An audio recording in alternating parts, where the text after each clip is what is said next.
नमस्कार दोस्तों, मैं जमाल सर आप सभी दोस्तों को MJA स्टडी यूट्यूब चैनल पर एक बार फिर से अपने तहे दिल से स्वागत करता हूं।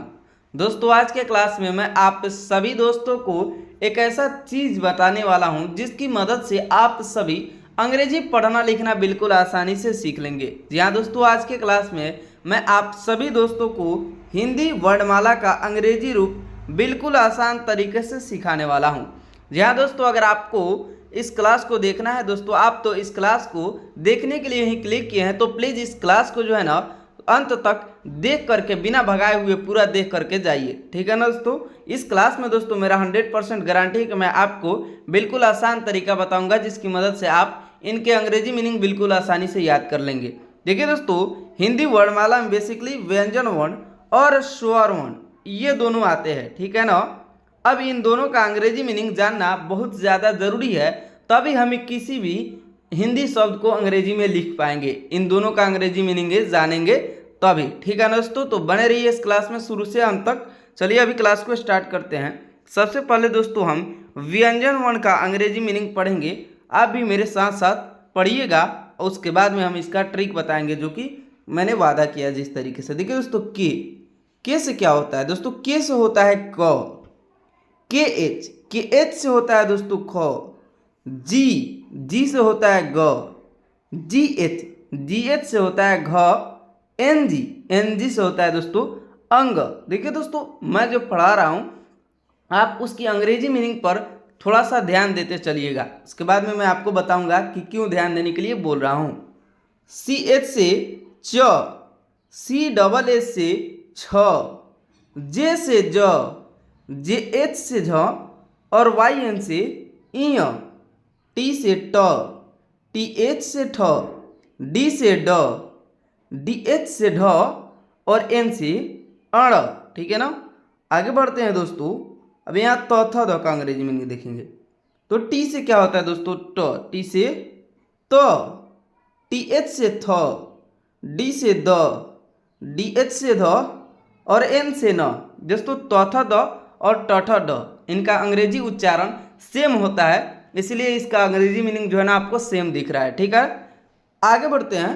पी से प, पी एच से फ, बी से ब, बी एच से भ, एम से म। ठीक है दोस्तों।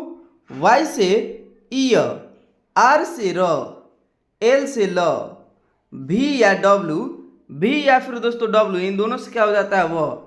एस एच से तालाब्य स, तो एस एच से तालाब्य स, एस से दंत स, एच से ह, के एस एच से छ, टी आर से त्र और जे एन से ज्ञ। देखिए दोस्तों, यरल में ही पहले यहाँ पर ही फोकस कर देते हैं। देखिए दोस्तों, यरल में ही यहाँ पर तालाब्य स, मुदंस और दंस यह तीन स है। और दोस्तों तालाब्य स का उच्चारण तालु से होता है, दंत स का उच्चारण जो होता है दांत से होता है और मूर्धन स का उच्चारण मुर्दा से होता है जो कि दांत के जस्ट बगल में ही होता है। ठीक है ना। जहाँ पर जीभ जाकर के सड़ती है तो मूर्धन स का उच्चारण होता है। अब दोस्तों देखिए, तालाब्य स का मीनिंग एस एच होता है अंग्रेजी में और मूर्धन स का जो है दोस्तों एस एच होता है। इन दोनों का एस एच अंग्रेजी मीनिंग होता है, लेकिन दंत स का मीनिंग जो होता है एस होता है। ठीक है ना। यहाँ पर दोस्तों यहाँ पर छ है, त्र है और ज्ञ है। एक मिनट दोस्तों, यहाँ पर मिसप्रिंट हुआ है। छ इस तरीके से होता है। ठीक है ना। छ त्र ज्ञ। देखिए दोस्तों, छ जो है ना यह आधा क और आधा तालाब्य स से मिलकर के बना है। तो इसका अंग्रेजी मीनिंग कुछ इस प्रकार से है। के से क होता है और एस एच से क्या होता है? तालाब्य स होता है, तो के एस एच से छ। ठीक है ना। टी आर से त्र। दोस्तों त्र जो है ना आधा तो और आधा रसी के मिल करके बना है, इसीलिए इसका मीनिंग होता है टी आर से त्र। और ज्ञ लास्ट में जो ज्ञ है ये आधा ज और आधा य से मिल करके बना है, इसीलिए ज का मीनिंग जे और य में वाई एन से य होता है तो उसका एन ले लेंगे, तो जे एन से हो गया दोस्तों हमारा ज्ञ। ठीक है ना। अब दोस्तों हम अपने मेन टॉपिक पर आते हैं जो कि हमारा ये है कि हम इसको आसानी से कैसे याद करेंगे, कौन सा ट्रिक है ये मैं आपको बताता हूँ।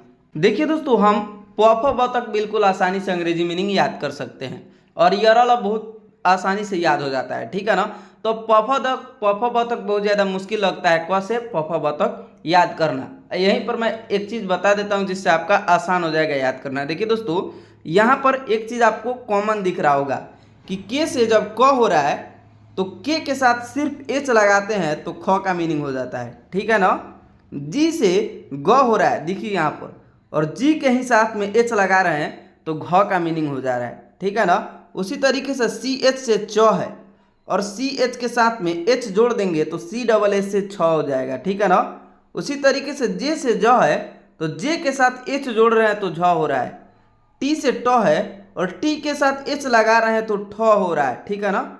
डी से ड है और डी के साथ एच लगा रहे हैं तो ढ हो रहा है।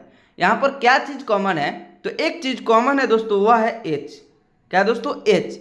एच जो है ना दूसरे नंबर और तीसरे नंबर का समझ लीजिए कि वरदान है, उसका अंग्रेजी मीनिंग बनाने का एक जो है जरिया है। किस प्रकार से, जैसे कि हमें क्या करना है, पहला और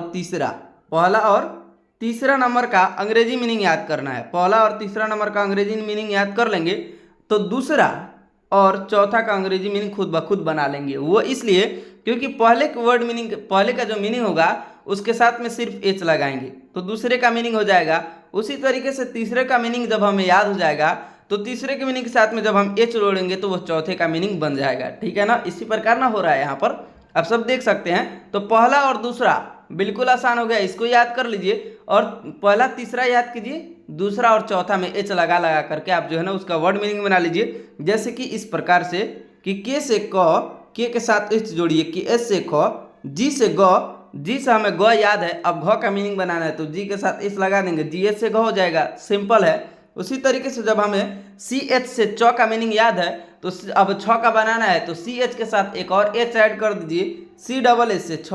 उसी तरीके से ज का मीनिंग हमें जे याद है तो झ का मीनिंग बनाना है तो जे के साथ में एच को ऐड कर दीजिए तो जे एच से हो जाएगा झ।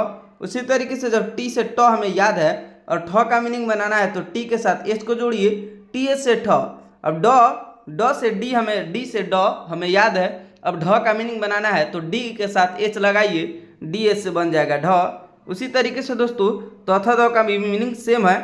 अब यहाँ पर प फ ब देख सकते हैं, प फ ब में भी पी से प है, पी के साथ एच लगा देते हैं तो फ हो जाएगा। बी से ब है यानी बी से ब हमें याद है, भ का मीनिंग बनाना है तो बी के साथ एच लगा देंगे, बी एच से भ। और एम से क्या होगा दोस्तों, म। और ये वाला आपको जो है ना बिल्कुल आसान है, याद कर लीजिएगा।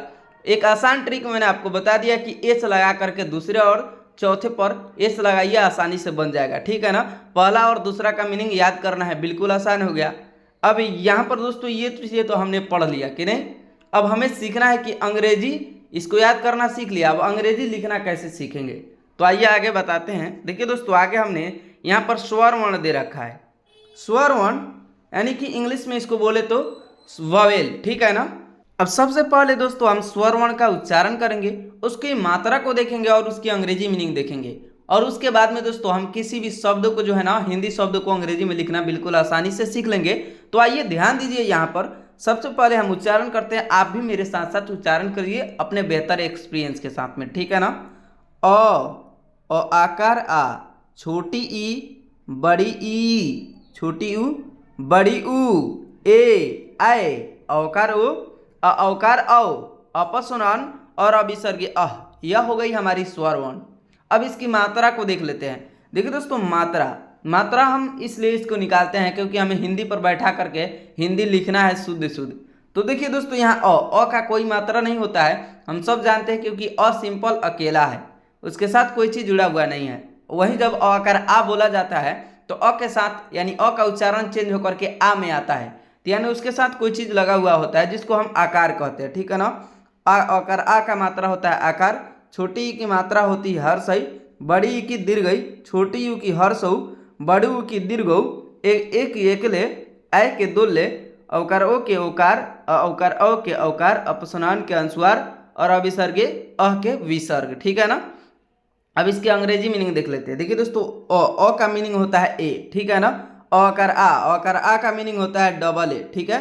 और ई का मीनिंग होता है आई, डबल ई का मीनिंग होता है मतलब डबल ई का हिंदी होता है बड़ी, बड़ी का जो है मीनिंग होगा डबल ई, छोटी यू के मीनिंग होगा यू, बड़ी यू का मीनिंग होगा डबल ओ, ए का मीनिंग होगा ई, आई का मीनिंग होगा ए आई, औकार ओ का मीनिंग है ओ, औकार औ का मीनिंग है ए यू, अपसनान का मीनिंग है ए एन और अभिसर्गीय का मीनिंग है ए एच, ठीक है ना।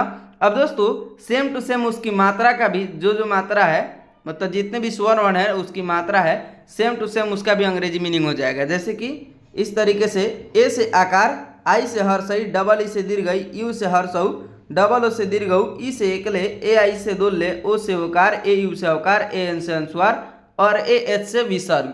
देखिए दोस्तों अब हमें स्वर वर्ण और व्यंजन वर्ण इन दोनों का अंग्रेजी मीनिंग याद हो गया।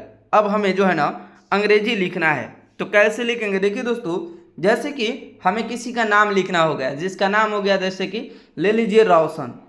क्या दोस्तों? किसी का नाम हो गया रोशन, रो श अन रोशन। थोड़ा सा एक मिनट, अब सही है। देखिए दोस्तों रो श अन रोशन, ठीक है ना। अब इसका अंग्रेजी मीनिंग बनाना है, तो कैसे बनाएंगे? तो रॉ का मीनिंग हमने याद किया है आर, ठीक है। रॉ का मीनिंग क्या किया? आर। अब देखिए दोस्तों इसमें कौन सा मात्रा लगा है? औकार। औकार, औ का मात्रा औकार। तो यहाँ देखिए ये क्या है? औकार है। इसकी मीनिंग क्या है? ए यू है। तो आर के साथ में हम क्या लगाएंगे? ए यू लगाएंगे, क्योंकि रॉ के साथ में औकार लगा है। तो आर के साथ में ए यू लगाएंगे, आर ए यू। और तालाबेसा का मीनिंग हमने एस एच पढ़ा है, ठीक है। एस एच ए और एन का नौ का मीनिंग हमने एन पढ़ा है। तो R A U S H A N से क्या बन गया हमारा? रोशन, ठीक है ना। अब दोस्तों यहाँ पर सौ में मैंने ए क्यों लगाया है, एस एच में ए क्यों लगाया, वो चीज़ मैं आपको बता देता हूँ कि जितना भी हम व्यंजन वर्ण पढ़ते हैं उन सभी के साथ में अ का मात्रा ऑलरेडी लगा हुआ होता है, जो कि दिखाई नहीं देता है लेकिन वह लगा हुआ रहता है।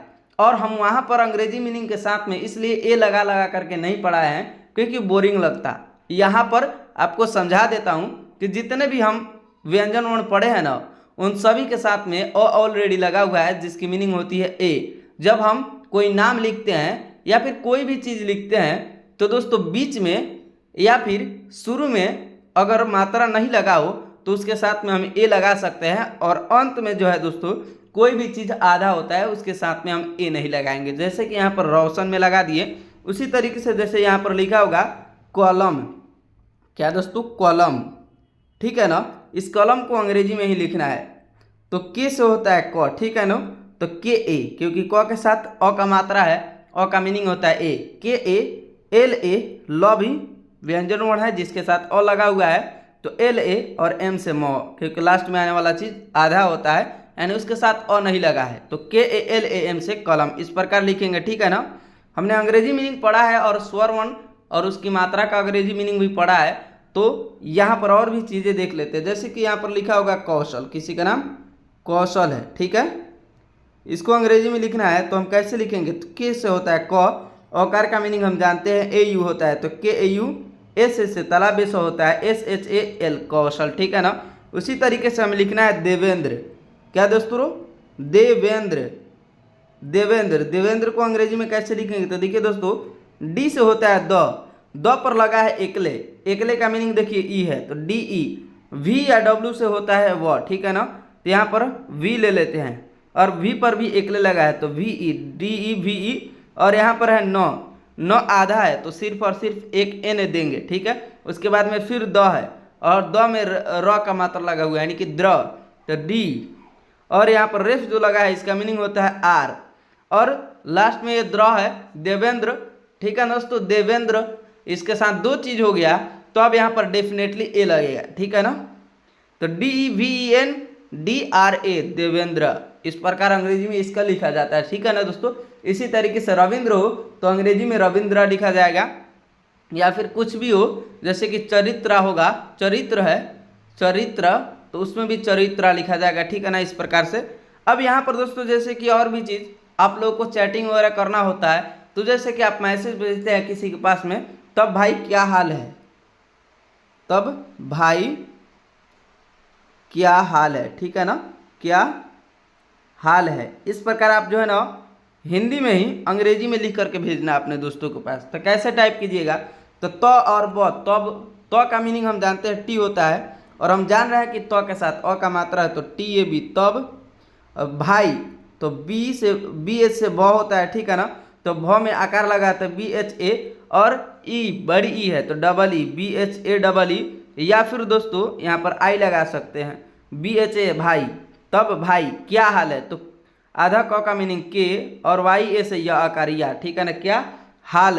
तो एच ए से हकार हा और एल से ल हाल, और यहाँ पर है भी है तो आप लिख लीजिएगा एच ए आई से है, ठीक है ना।